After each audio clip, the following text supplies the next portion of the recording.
দিব্যশ্রী চ্যানেলে আপনাদের সকলকে স্বাগত। অচিন্ত্য কুমার সেনগুপ্তর লেখা পরম পুরুষ শ্রী শ্রী রামকৃষ্ণ থেকে পাঠ। আজ পর্ব 108। ওম স্থাপকায় চ ধর্মস্য সর্বধর্মস্বরূপিণে অবতার বরিষ্ঠায় রামকৃষ্ণায় তে নমঃ। রসিকের কথা মনে আছে? সেই রসিক ম্যাথর, দক্ষিণেশ্বরের কালীবাড়ির ঝাড়ুদার। পঞ্চবটির কাজটায় ঝাঁট দিচ্ছে। ঠাকুর যাচ্ছেন ঝাউতলার দিকে, পিছনে গাড়ু হাতে রামলাল। ঠাকুরকে দেখে সরে গেল রসিক। কে জানে যদি অশুচি ধুলির দূষিত স্পর্শ তার গায়ে লাগে। ফেরবার সময় সরল না। কোমরের গামছাখানি খুলে গলায় জড়ালে, ভূমিষ্ঠ হয়ে প্রণাম করলে ঠাকুরকে। ঠাকুর হাসি মুখে শুধোলেন, কিরে রসিক, ভালো আছিস তো? বাবা, আমরা হীন জাত, হীন কর্ম করি, আমাদের আবার ভালো কি? হাত জোর করে বললে রসিক। মথুরবাবু ছাড়া আর কেউ বাবা বলতে পায়নি এতদিন। মথুরবাবুর পরে এই আবার রসিক ম্যাথর। তার বাবার ডাক মেনে নিলেন সস্নেহে, কিন্তু সতেজে বলে উঠলেন, হীনজাত কি? তোর ভেতরে যে নারায়ণ আছেন নিজেকে জানতে পারছিস না, তাই হীন মনে করছিস। কিন্তু কর্ম তো হীন। কি বলিস? কর্ম কি কখনো হীন হয়? ঠাকুর আবার বললেন তেজি গলায়, এইখানে মায়ের দরবার, দ্বাদশ শিবের দরবার, রাধাকান্তের দরবার, কত সাধু সজ্জন আসছে যাচ্ছে, তাদের পায়ের ধুলো ছড়িয়ে আছে চারপাশ। ঝাঁট দিয়ে সেই ধুলো তুই তোর গায়ে মাখছিস। কত পবিত্র কর্ম, কত ভাগ্যে এসব মেলে বল দেখি।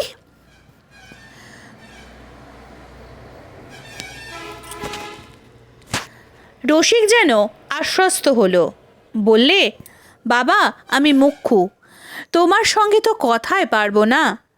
কে বা পারবে তোমার সঙ্গে? শুধু একটা কথা তোমাকে জিজ্ঞেস করি বাবা, আমার গতিমুক্তি হবে তো? ঠাকুর চলে যাচ্ছেন, যেতে যেতে বললেন, হবে হবে, বাড়ির উঠোনে তুলসী কানন করে সন্ধেবেলায় হরিনাম করবি, কোনো ভয় নেই।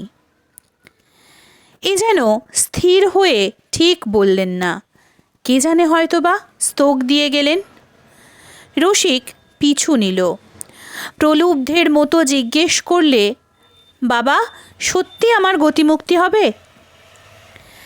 এক মুহূর্ত দাঁড়ালেন ঠাকুর, বললেন, হবে হবে হবে, শেষ সময় হবে।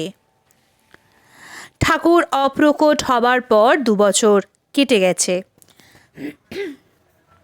একদিন কাজে রসিক না এসেছে তার স্ত্রী। রামলাল জিজ্ঞেস করলে, কিরে রসিক এলো না কেন? বাবা ঠাকুর, তার খুব জ্বর।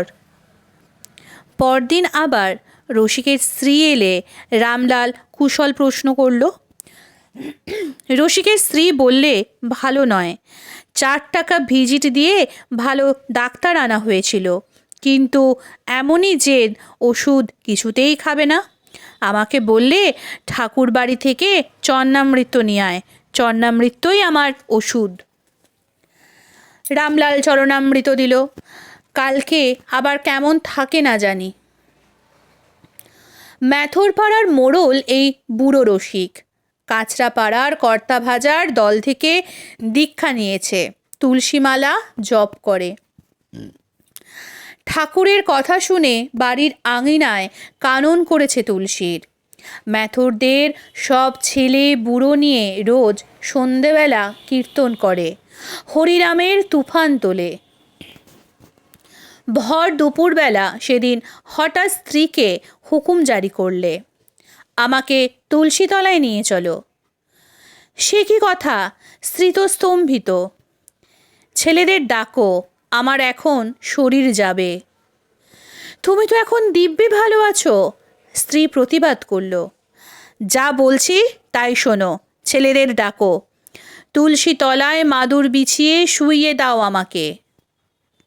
একবার জেদ ধরলে কিছুতেই টলানো যায় না। ছেলেরা জোয়ান রোজগেরে বাপের কথায় ছুটে এলো, ধরাধরি করে বের করে শুইয়ে দিল তুলসী তলায় খাড়া রোদের মধ্যে। আমার জপের মালা নিয়ে আয়, বললে রসিক। স্বাভাবিক সুস্থ কণ্ঠস্বর। জপ করতে করতে হঠাৎ যেন কি দেখলে লাগলো তীক্ষ্ণ চোখে। সমস্ত রৌদ্রে যিনি ছায়াময় ও সমস্ত ছায়ায় যিনি জ্যোতির্ময়, তিনি যেন দাঁড়িয়েছেন সামনে। তৃপ্তির একটি সচেতন লাবণ্য ফুটে উঠল মুখমণ্ডলে। বললে, কি বাবা, এছো? তাই বলি, এছো? আহা, কি সুন্দর, কি সুন্দর। টানা টানা টান টান শ্বাস, কিছু হলো না। বলতে বলতে গভীর প্রশান্তিতে চোখ বুঝল। নীলকণ্ঠ মুখুজ্জে গান শোনাতে আসে ঠাকুরকে। কি সুসঞ্চে গান, যে শোনে সেই মজে। আহা, নীলকণ্ঠের গান কি চমৎকার, বলছেন শ্রীমা। ঠাকুর বড় ভালোবাসতেন। কি আনন্দেই তখন ছিলাম, কত রকমের লোকই তার কাছে আসতো। দক্ষিণেশ্বরে যেন আনন্দের হাটবাজার বসে যেত। তার ঘরে মেঝেতে মাদুরের ওপর বসে আছেন ঠাকুর।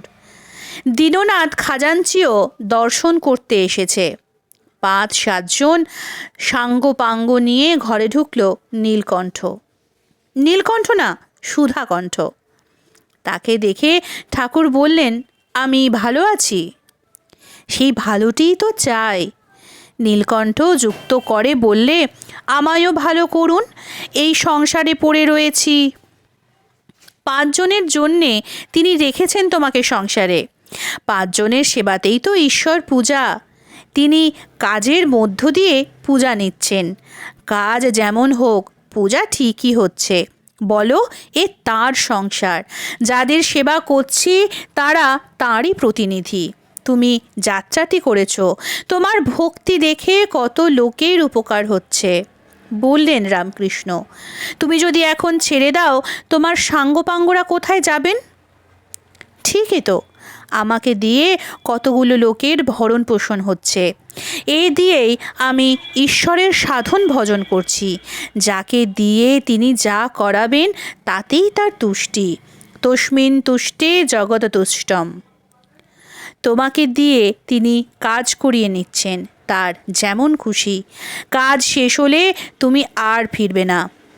আবার বলছেন রামকৃষ্ণ, গৃহিণী সমস্ত সংসারের কাজ সেরে সকলকে খাইয়ে দাইয়ে নাইতে যায়, তখন শত ডাকাডাকি করলেও ফেরে না। নীলকণ্ঠ বললে, আমাকে আশীর্বাদ করুন। যেকালে তার নাম করতে তোমার চোখ জলে ভেসে যায়, সেকালে আর তোমার ভাবনা কি? তার উপরে তোমার যে ভালোবাসা এসেছে, শুধু ওইটিই তো মন্ত্র। ভালো হও আর ভালোবাসো। ভালো হতে পারলেই ভালোবাসবে, কিংবা ভালোবাসতে পারলেই ভালো হবে।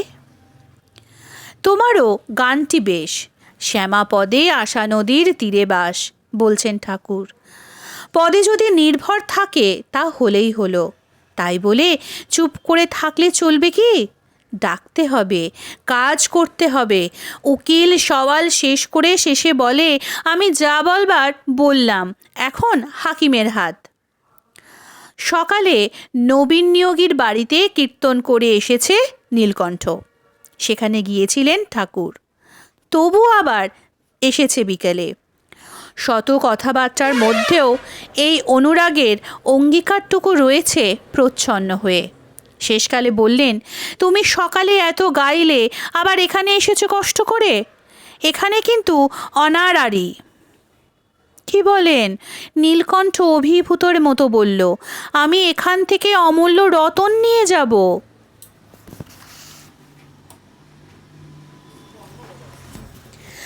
সে অমূল্য রতন নিজের কাছে না হলে তোমার গান এত ভালো লাগে কেন? রামপ্রসাদ সিদ্ধ তাই তার গান অত মধুর। জানো তো, সাধারণ জীবকে বলে মানুষ, যার চৈতন্য হয়েছে সে মান হুঁশ। তুমি সেই মান হুঁশের দলে। মাস্টারমশাইয়ের সঙ্গে হরিবাবু এসেছে দক্ষিণেশ্বরে সন্ধ্যা 7টা কি 8টা। ছোট খাটটিতে মশারির মধ্যে বসে ধ্যান করছেন। ওরা এসে মেঝের উপর প্রণাম করে বসতেই ঠাকুর মশারির বাইরে এলেন। বললেন, কে বা ধ্যান করে, কারই বা ধ্যান করি, যাই বলো, তিনি ধ্যান করালেই তবে হবে। তুমি নিজের ইচ্ছেই করো, তোমার সাধ্য কি?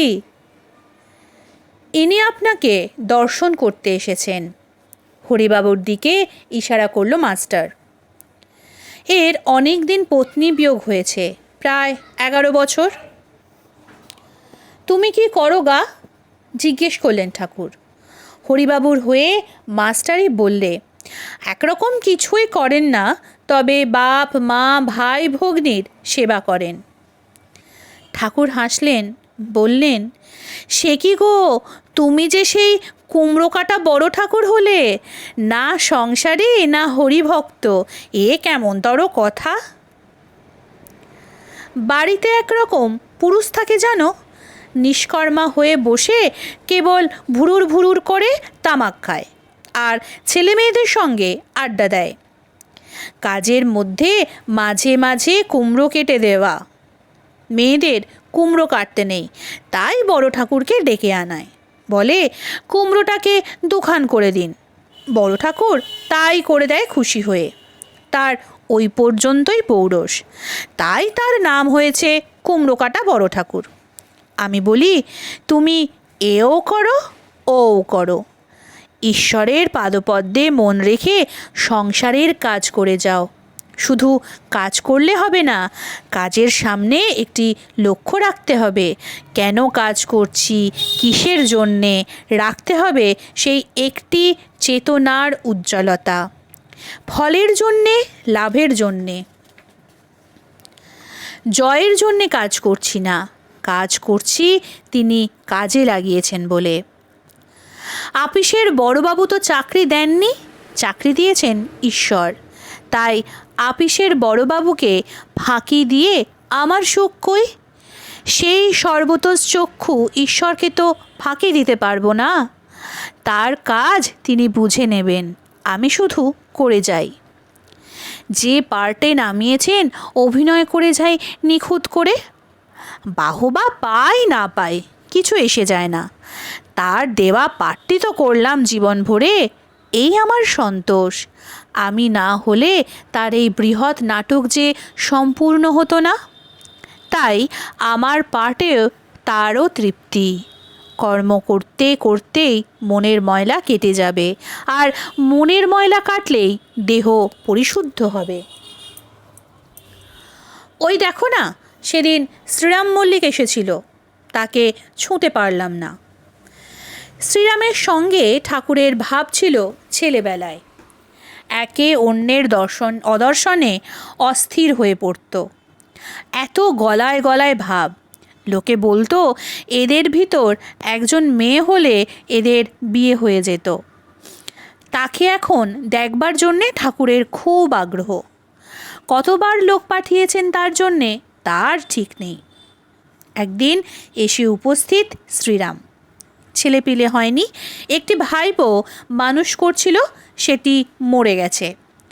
কেঁদে আকুল হলো ভাইপোর জন্য, কিন্তু শোকাগ্নিতে পুড়েও পবিত্র হয়নি দেহ। ছুঁতে পারলাম না, বললেন ঠাকুর। দেখলাম তাতে আর কিছু নেই। সংসারে থাকবো না তো যাব কোথায়? যেখানে থাকি রামের অযোধ্যায় আছি। এই জগৎ সংসারই রামের অযোধ্যা। গুরুর কাছে জ্ঞান লাভ করবার পর রাম বললে আমি সংসার ত্যাগ করব। দশরথ তাকে অনেক বোঝালো, রাম নিবৃত্ত হলো না। তখন বশিষ্ঠ রামকে বললে, আগে আমার সঙ্গে বিচার করো, তোমার জ্ঞানের বহরটা একবার দেখি, তারপর যেথা ইচ্ছা চলে যাও। রাম বললে, বেশ, বলুন কিসের বিচার? তখন বশিষ্ঠ বললে, আচ্ছা বলো, সংসার কি ঈশ্বর ছাড়া? যদি ঈশ্বর ছাড়া হয় তুমি এ দণ্ডে তা ত্যাগ করো। রাম দেখল ঈশ্বরই জীব জগৎ হয়েছেন, তার সত্তাতেই সমস্ত কিছু সত্য হয়ে রয়েছে। তখন সে নিবৃত্ত হলো। সংসারেই থাকো আর অরণ্যেই থাকো, ঈশ্বর শুধু মনটি দেখেন। কলঙ্ক সাগরে ভাসো, কলঙ্ক না লাগে গায়ে। ওম নিরঞ্জনং নিত্যমনন্তরূপং ভক্তানুকম্পাদ্রিতবিগ্রহং বৈ ঈশাবতারং পরমেশমিড্ডং তং রামকৃষ্ণং শিরসা নমামি। আজকের পর্ব এখানেই শেষ হলো। পরবর্তী পর্ব আসবে আগামীকাল। নমস্কার, সঙ্গে থাকুন, সুস্থ থাকুন, ভালো থাকুন। জয় ঠাকুর।